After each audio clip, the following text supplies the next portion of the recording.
বিশ্বাসের জীবনের সবচেয়ে বড় ভুল কি? এমন প্রশ্নের উত্তরে অপুর সুজা জবাব, বিয়ে করা। এত অল্প বয়সে বিয়ে করা আমার উচিত হয়নি।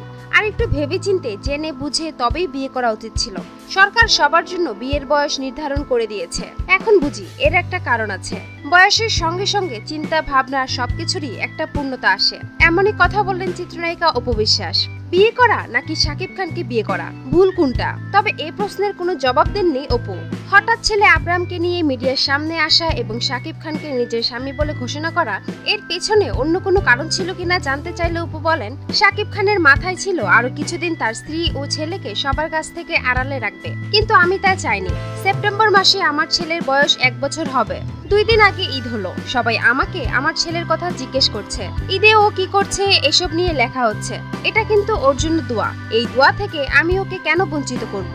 সংসার নিয়ে অপু বলেন, একটা সংসারের জন্য দুজন মানুষের মধ্যে মনের মিল থাকা দরকার। অপু আরো বলেন, সুখটা অচিন পাখি, তাকে ধরা যায় না। হানিমুন নিয়ে অপু বলেন, মধুচন্দ্রিমা সবার জীবনে আসে না, আমি তাদের মধ্যেই একজন।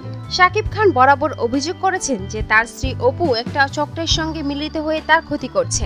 এ ব্যাপারে অপু বলেন, আমি মোটেও কোনো চক্রের সঙ্গে জড়িত নেই, আমি কোনো চক্রান্ত করিনি, বরং আমাকে এবং আমার ছেলেকে নিয়ে শাকিব চক্রান্ত করেছে।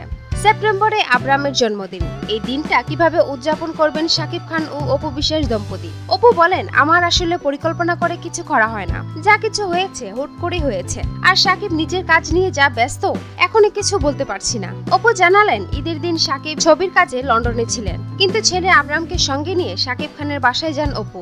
নিজের শ্বশুর শাশুড়ির সঙ্গে দেখা করেছেন, তাদের জন্য রান্না করে খাবার নিয়ে গেছেন। দুপুর 12টা থেকে সন্ধ্যা 6টা পর্যন্ত ওই বাসায় ছিলেন তিনি।